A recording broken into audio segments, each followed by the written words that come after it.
The following programming is sponsored by Mark J. Bernstein. The views expressed do not necessarily reflect the views of this station, its management, or Beasley Media Group. Entrepreneur, founder, author, and financial advisor Mark Bernstein helps high-performing business owners turn their visions into reality. Through his innovative work and the Forward Focus Forums, Mark connects entrepreneurs to resources that fuel their success. Founders Forum is a radio show and podcast where entrepreneurs share their journeys, revealing the lessons they've learned and the stories behind their success. Join Mark and his guests for a mix of inspiration, valuable insights, and a little fun. Now, let's dive in. Good morning, America. How are you? It's a sunny day in Philadelphia. It's a hot day in Philadelphia. We're into the dog days of summer. And we usually have a thought of the day. We're going to skip that today because we could spend 3 hours with our guest today and not cover it all. So we're going to get right into it. And I'm going to tell you that our guest today is Thomas J. Knox, Ph.D., CLU, CHFC, FCPP. He's chairman and CEO of Pinpoint Health Benefits. And Tom is a serial successful entrepreneur and insurance industry professional.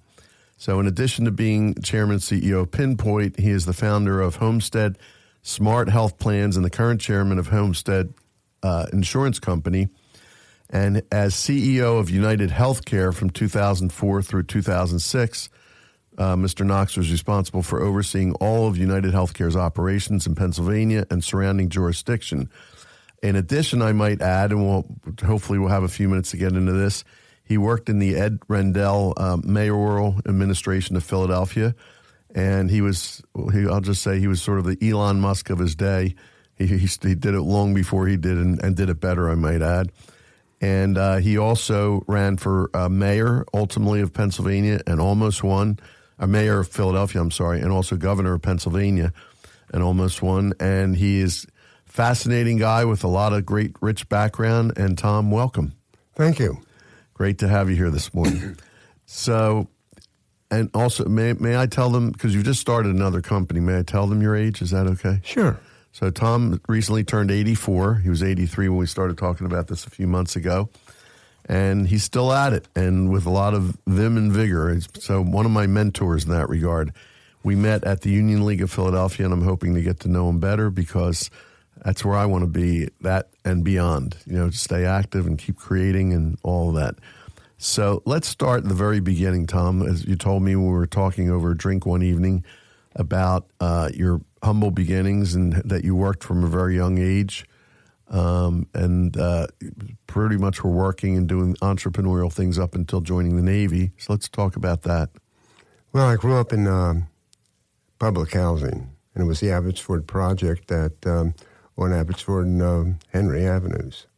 So lived there until I was about 14, and then my mother and father moved down to Midvale and Ridge, next to a tap room. My father liked getting places next to a tap room. We stayed there a year, right. And he moved to another place on Scotts Lane next to a tap room. Then I went into the Navy. I was 16 when I went into the Navy. My mother was able to take the 1 and make it a 0, so when I showed her my birth certificate, it said I was 17. Wow. So Spent 4 years in the U.S. Navy on an aircraft carrier called the Intrepid for 2.5 years, and a year and a half on the Wasp, another aircraft carrier. Mm. And if you want to know what I did on that ship, at the end of my career on the ships, if you never see these guys in yellow shirts waving their hands and telling planes to go this way or that way, that's what I was doing. That's what you're doing. So prior to that, before going into the Navy, you were entrepreneurial from day one. I know you sold and delivered newspapers. Oh, yeah. You caddied. You did. I was serving papers. I was doing 500 and some papers a day. I did the Alden Park Manor. They had 2 buildings, and I did all the papers in there in the morning, and all the papers, served the Bulletin and the Daily News in the afternoon. I had a route that was on down on Wissahickon Avenue near, what the heck was the name of that other street? I forget right now. In any event, then the Midvale Heppenstall had their gate there where all the men come out, and their office building was across the street. So I served papers in the office building, then I sold them at the gate, And at the end of the day, it was over, it was like 550 papers. That's a lot of And I didn't have to do anything on Saturday except I caddied up at Walnut Lane. And then on Sunday, that's not the easiest work in the world. I did it too. I know. Well, you make $2 for carrying a bag around at the time. At the time, yeah. Yeah. Now they went 100. Right. At least. Yeah. Well, it was a poor golf course. Right. No, I understand. It's public golf course. I know. Right. I used to play there as a kid. Walnut Lane. Yeah. And then on Sunday, I sold them in front of the church, St. Bridget's Church. So pretty much you were working 7 days a week. I was trying to. So I'm going to ask you this at the beginning. I would usually ask this at the end. But what do you think, where did you get your entrepreneurial spirit from? When you're growing up poor, you don't want to do it again. It was necessity, right? Yeah. Well, I had 3 younger brothers. None of them were very successful. The one that was next in line to me had a fish business that he was pretty successful, but at the end he had let one of his clients, Seafood Shanty, get a $300,000 tab, and then they went bankrupt. Ooh. And that put him out of business. Mm. But what? Where were you different than your other siblings that made you successful? Do you think? It's hard to say that they just weren't the entrepreneurial type. Mm-hmm. And it's a desire. So you think it came with the package with you. Well, I was always very prolific in my reading. If you only go to the 10th grade, and you wind up in 2010 with a PhD, right? You had to do some reading. Yeah, and I was a prolific reader. I knew the tax code better than the 2 tax attorneys that worked for me, and both of them had their masters in tax. Right. That's when we were jumping ahead to when you got in the financial services industry. I know, but so are you still a prolific reader? I still am. I mean, I must read 6 hours for at least 6 hours a day. Do you really? That's great. That's remarkable. So after you got out of the Navy, is that when you went into the life insurance business? Well, you had to wait until you're 21 to get in the life insurance business. So the first, I was selling great books of the Western world. Okay. So I had to buy a set of them, right? And they sold them to me for very little money. It's like the encyclopedia guys. Yeah, same thing. Yeah. But there's like 50 of them. So I still have the ones I bought in 1962, I guess it was. Nice. I still have every one of those books. Now, a couple of them I've read, but most of them, great books of the Western world, I've still have about 40-some to go. I don't know if I told you, but I sold cookware to get myself through college, high-quality cookware, it's kind of the same idea, the same sales methods, all that. Yeah. It's a company called American Future Systems. The creator of that, I don't know if you've run into him, Ed Sattel is a big Philadelphia philanthropist now. No, I never met him. Sattel Institute. Well, I have to introduce you to the Sattel Institute. I'll tell you that offhand. You would. Well, my son was one of those. He sold cutlery. Yeah, very similar. For about a year. Yeah. We still have... Cutco, right? Cutco is what it was, yeah. And I still have every knife and fork and butcher knife that he sold me, and they're still working good. And that was like 30 years ago. I shouldn't say this on the radio. My cookware was fine too, but my wife threw it away. She didn't like it. She was used to a certain kind of cookware, but it was good. It was guaranteed not to stain, pit, tarnish, rust, warp, chip, crack, bend, or break for life. It was great stuff, but we don't still have it, unfortunately. It was called Wonderware. My wife wouldn't throw it away because my son sold it to us. That's right. That's what. Right. It would be different. My mother wouldn't have thrown it away. My wife threw it away. Anyway, so you got in the insurance business. So you did after. Well, I started in the insurance business on a debit. Now, most people don't know what a debit is. Right. But back in the 60s, a debit was when you went door to door collecting the money. Nickels, dimes, and quarters for policies that had a death benefit of anywhere between $100 and $1,000. Maximum death benefit, $1,000.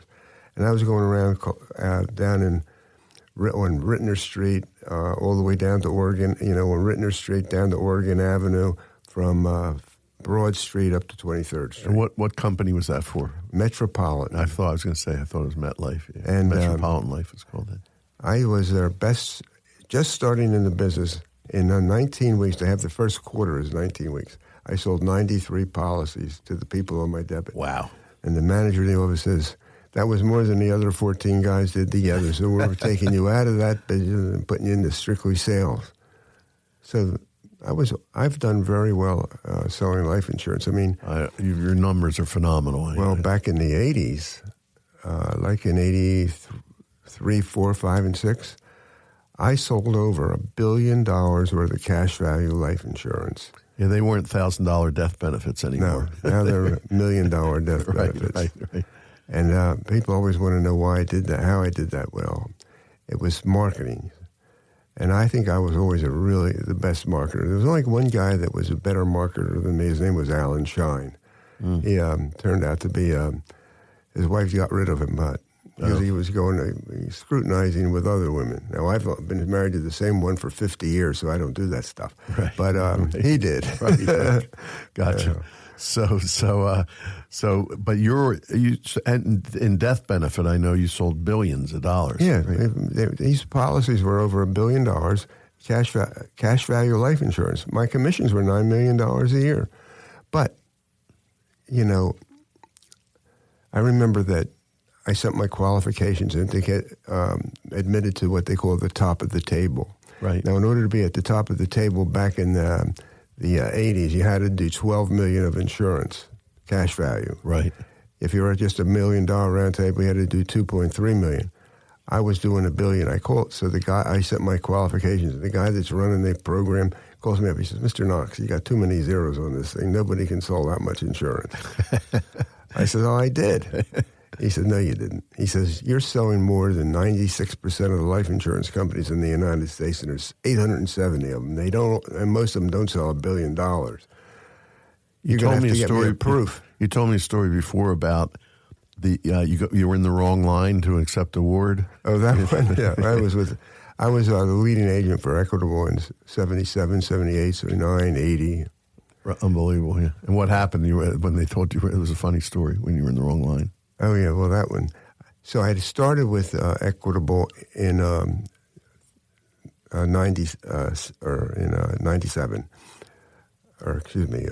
79. And I had only been with them for about 4 months. And in order to get this award, you had to earn $100,000 in commissions. And Equitable had 2,500 people at their annual, outing that they have for 4 days. Conference, yeah. So they have you coming up in 3 different lines to get these awards. So I'm in the line to get this award where you get a sword and I forget what they called that award anyway, but the Excalibur Award. That was what it was. Right. So I'm in the line and I'm talking to this guy in front of me.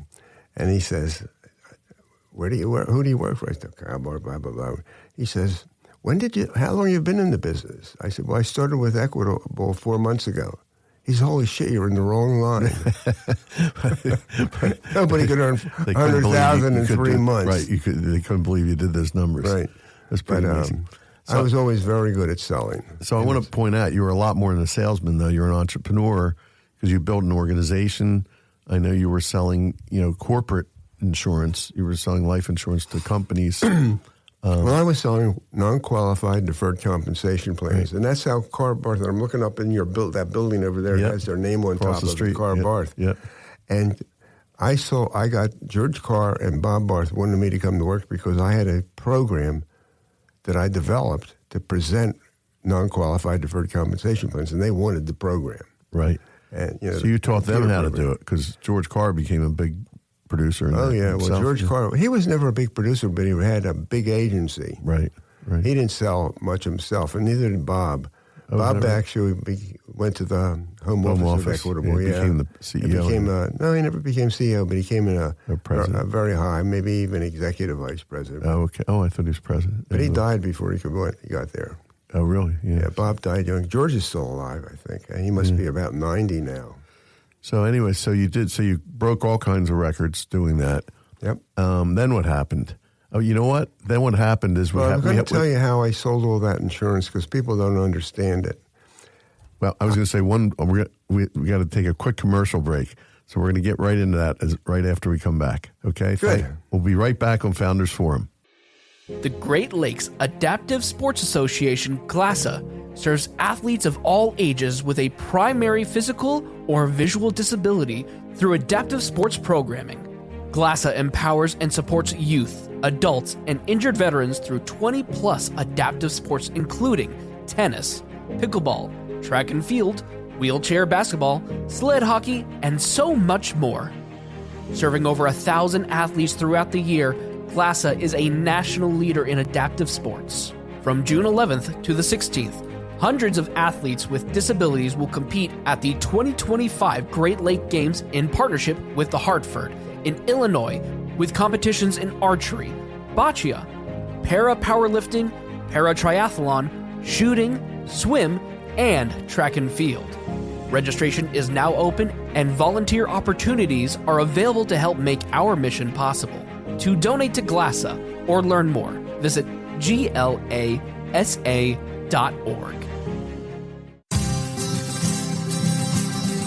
We're back on Founders Forum with our guest today, Mr. Tom Knox, who had a very distinguished career in the financial services industry and has done very much since then. So, Tom, in the interest of time, I know that you did very well in the business, and then you ended up selling out of the life insurance business. Yeah, right? I sold my life insurance business on December 23rd of 1986, when the new tax law went into effect, January 1st of 87. Right. And then I know then you got into so you got out just in time before. Well, I retired, yeah. But after 3 months, my wife kicked me out of the house. She said, "You're bothering me. The kids are not happy. The dog's getting mad. Right. Find yourself a job." Right. So that was almost 40 years ago that you retired, basically. And I bought a lot of different companies. I bought a bank. Right. I knew that one. Crusader Bank was the second largest savings bank in Philadelphia. I bought a distillery and a winery. We were selling Chateau Luzerne in my wines, 1 million cases a year, 1,200,000 cases a year in Pennsylvania. Another couple. You didn't buy a tap room, did you? No. In honor of your father? No, my wife doesn't like that business, by the way. I understand. I did have a couple of restaurants. They're the only business I ever bought or got into that I didn't make money on are those two restaurants. Those are hard. Which ones did you own? I owned La Terrasse. Oh, yeah. Yeah, that was a big deal in the 90s and so forth. And then I sold it to Tony, what's Tony's last name now? I forget right. Any lessons learned from being in the restaurant business? Yeah, don't get in it. Unless you're going to be an owner and on site. Right. If you're on site, right, you can make money. But offline, when it walks out the back door and goes through the bar is like tremendous. I would learn that watching clients, especially construction people that would get into the restaurant business. And a number of years ago, I was in a partnership. We bought a commercial building, and they said, "Oh, we got to have all this equity. We're going to get another business." And I said, "What is it?" They said, "A restaurant." I said, "I'm out." And they said, "What do you mean you're out?" And I won't go to good the whole choice. story. But yeah, it was a good. I saw too many of those things. Anyway, so I did that, and I bought a string of turkey farms down in South and North Carolina. I had 1.5 million birds on the ground at one time. Figured out how to get them to market sooner. Figured out how to feed them better. All on computers. Wow, that was in the late '80s, early '90s. Did you sell that business? I sold that business in parts, and I got tripled my money on that business. I was in an International Harvester dealership, a Komatsu dealership. Amazing. A few others, I forget the names right now. But I'm going to come back to the health insurance business, but somewhere in there, what years did you get into politics?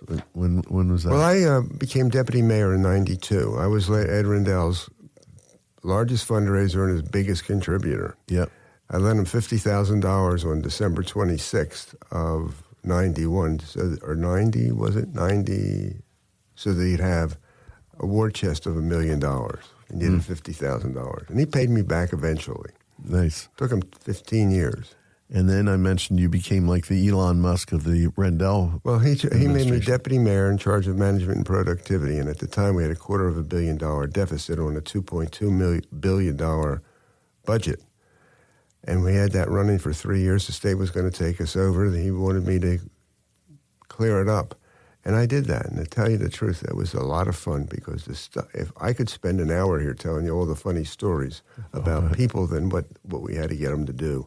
I remember when I was talking to Kumar Kirshenhand, who was the water commissioner. We're trying to get all 6 fleets together because they were having nobody ever had all their vehicles were down because they didn't have access to the other warehouses. I went in to see him, and he said, we're not doing that. He says, I'd rather resign than do that. I said, here's a yellow pad, write it out. I'll take it to the mayor tomorrow. Right. He said, well, what do you mean? He finally signed the pay. Signed over, and we commit. And now they're able. We had 25% of the police cars were out at any one time. We reduced that down to 8% of the police cars down because they had access to the other 5 other auto parts places. I know he wanted to pay you a salary for that position, and you wouldn't take it, right? Well, when you're going to go in and start cutting people's salaries, their pay, their holidays, we didn't cut their health insurance benefits, but we cut the cost of their health insurance benefits. Right. It was a big deal to cut that. They still don't like me for that. Well, I remember that was a big deal back then that you were able to do all that cost cutting and turn a surplus for the city. Yeah, and I made them go into different types of plans. They had these big signs. They were walking around City Hall with my picture and another guy's picture. I forget his last name, Allen's last name, but do you want these men to be picking out your gynecologist is what the sign said. Oh, God. And my picture and Allen's was on it. Oh, but I eventually got into the health insurance business, and that's where I've been for the past 25 years, basically. And did you enter as CEO of United Healthcare? You were in it before that, obviously. Well, I bought my own insurance company in '99. Okay. They called Fidelity Insurance Group. Right. And I took it from a company that had $8.5 million of revenue and 10 employees to a company that had $70-some million of revenue and 280 employees. Mm. And I had built up a very big network in Pennsylvania, not in Pennsylvania, 5-county area, which United Healthcare liked. Ed Rendell, I was about to sell my company to Oxford, and he called me up. He said, I want you to talk to these people at United Healthcare. I said, well, Ed, I'm talking to Oxford, and they're giving me a good price. He said, I don't care what they're giving you. You owe me. I was the one that got you into that business with all those hospitals. I said, you're right. So, I'll wait and talk to them. So they, the first time he came out, he called me up and he said, we can't do it. Rendell said the CEO was talking to the CEO of United Healthcare. CEO was going to the guy that's in charge of acquisitions. He was going to one of his employees. Sure. And he calls me and says, tell me about your company. And he says, we can't buy your company. It's too damn. We don't buy the companies that are that small. I said, well, that's okay. Right. And we hung up, and I told Rendell, I said, this is what he told me. I says, wait there 10 minutes. 10 minutes later, this guy calls me back. He says, when can I come out? I said, you can come out tomorrow? He said, well, that's Friday, and I can't make it Friday. I said, how about Monday? Because if you don't come out Monday, I'm selling it to Oxford on Tuesday. He came out Monday, and they offered me more than twice as much than Oxford was offering. Wow. And the reason was I had a network. The only 2 companies right now that have a really good network, or 3, is Blue Cross, Aetna, and United Healthcare. And United Health was getting a $20 or 20% discount. Blue Cross was getting 74% discount. Aetna was getting 70% discount. I was getting 68% discount. So they went from 20% to 68%. Wow. And they never sold anything in Pennsylvania, but they 60% of the Fortune 500 companies were clients of United Healthcare. So they had 144,000 people in our area. Right. They saved $250 million a year for their clients. Because of that acquisition. Yeah. Unbelievable. But in any event, they've made. One of the parts of my compensation package, which is, this is the first time anybody ever was paying me $500,000 a year, and that's in 2004. Way back. Yeah, so that's like $1.5 million today. Yeah. But the amount of money they paid me was ridiculous, and they gave me a lot of stock options. And when they let me go, they gave me a bonus that was, really a big thing. This is you're talking about when you were CEO? When I was CEO of United. You know the guy that got killed about 4 months ago, shot in the back? Yeah. He had my job. Right, I know. That's the job I had. We talked about it. I said, thank God that wasn't your job today. Well, thank God nobody was shooting back then either. Right, it's crazy, right. Really interesting story. So So since then, you're still in the health insurance business. So you founded, we want to talk about that. So you founded Homestead, and I believe you sold a majority interest in that. And now you have Pinpoint Health Benefits. You want to talk about that for a minute? Sure. Well, Homestead is in the large group business. Pinpoint is in the small group business. We're selling groups of 5 lives to 125 lives. And every time we quote, we're somewhere between 10 and 15% cheaper than Blue Cross. And our partner is Penn Medicine. And if you go to Penn Medicine and you have any one of our plans, they do not charge you. They do not charge you for your deductible or your co-insurance. So you basically can go to Penn Medicine for free. Now, when you tell small employers that they can get their employees no deductible, no co-insurance, and their employees are always complaining about the deductibles and co-insurance, that's a big deal, and especially when it's the best hospital in the state. Right. And 15% cheaper. Sometimes they're 25 and 30% cheaper. It's an amazing value proposition. Any small businesses listening, because we have a lot of entrepreneurs listening, they should check out Pinpoint for benefits, because it's, I don't usually advertise, but we enrolled our first people on May 1st. Yep. And we have a big enrollment coming up on July 1st. Interesting. So we're doing well, but people like the fact that they can get into Penn Medicine and there's no deductible or co-insurance. I have 2 quick questions for you, because we only have, believe it or not, about a minute and a half left. One is looking out 3 years, because again, you're still full of lots of energy and still doing a lot of things. What's your life look like 3 years from now, Tom? Well, I hope I'm on a cruise ship in the Mediterranean with my wife. The problem is I have 2 dogs and she won't leave them, and the cruise ships won't take them. We have that issue too. Funny you say it. I talked my wife into going on an Alaska cruise and leaving the dog for we're going to do that. We have 1 more minute, so real quick. Tell me real quick, you've mentioned your wife. Tell me about your wife, family, kids. We've been married 50 years now. We were married 50 years last month. And it wasn't a hard thing. People say, how do you stay married 50 years? I said, our arguments never last more than a minute or two, and we forget about what we were arguing about 3 minutes later. It's amazing. And that's the truth. Tom, we covered a lot of ground today. I really appreciate you being here today. We could have talked for hours more, but thanks so much for being here, Mr. Tom Knox. And thank you all for listening to Founders Forum, and we'll see you again next week. Go to Pinpoint. We hope you enjoyed your time with Founders Forum and that you found value to take with you throughout your day. Join us again next week